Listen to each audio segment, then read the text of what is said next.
Stay patient, பொறுமையா இருங்க sir, பொறுமையா இருங்க. வியாபாரம் 2 நாள் இருக்காது, அதுக்கோசரம்லாம் கவலைப்படாதீங்க. வியாபாரம் எங்கேயும் போகாது. தொடர்ச்சியா கன்சிஸ்டண்டா இருந்தாதான் நிலையான ஒரு விஷயத்தை பண்ணா கன்சிஸ்டண்டா இருக்கணும். ஒரு பிராண்ட் எடுத்தோம்னா பிராண்ட் வாங்கணும், பிராண்டு தான் இருக்கணும், பிராண்டோட செய்யணும். ஒரு இன்ஜினியர் வருவார், அவர் ஒரு பிராண்ட் வாங்கியிருப்பாரு, அடுத்த வாட்டி இது இல்லை அடுத்தது வாங்குங்க, இதெல்லாம் வெளில சொல்ல மாட்டாங்க. அடுத்த வாட்டி உங்கள் கடைக்கு வர மாட்டாங்க. நீங்கள் சரியாக இருந்தால் கோபப்பட வேண்டிய அவசியமே இல்லை. நீங்கள் தவறாக இருந்தால் கோபப்பட உங்களுக்கு எந்த உரிமையும் இல்லை. கோபத்தை குறைச்சோம்னா பிஸ்னஸ்ல அடுத்த லெவல் போகலாம்.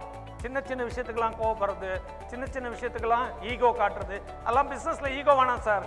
பணம் வேணும், நல்ல நேம் வேணும், பதவி வேணும், சந்தோஷம் வேணும். எல்லாருக்கும் சந்தோஷப்படுத்த முடியாது.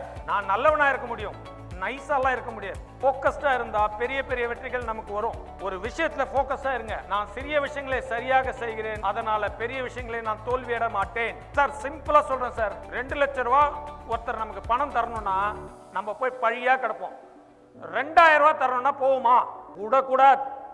2000 இருந்தாலும் 2 லட்சத்துக்குள்ள அதே ஒரு விஷயத்தை எடுத்துன்னு போய் உட்காந்து அதுக்கு 20,000 கூட செலுக்கலாம். அந்த 2000 கலெக்ட் பண்ணும். எதிராளிக்கு இவர் விட்டு கொடுக்க மாட்டாரு அப்படின்னு வரும்.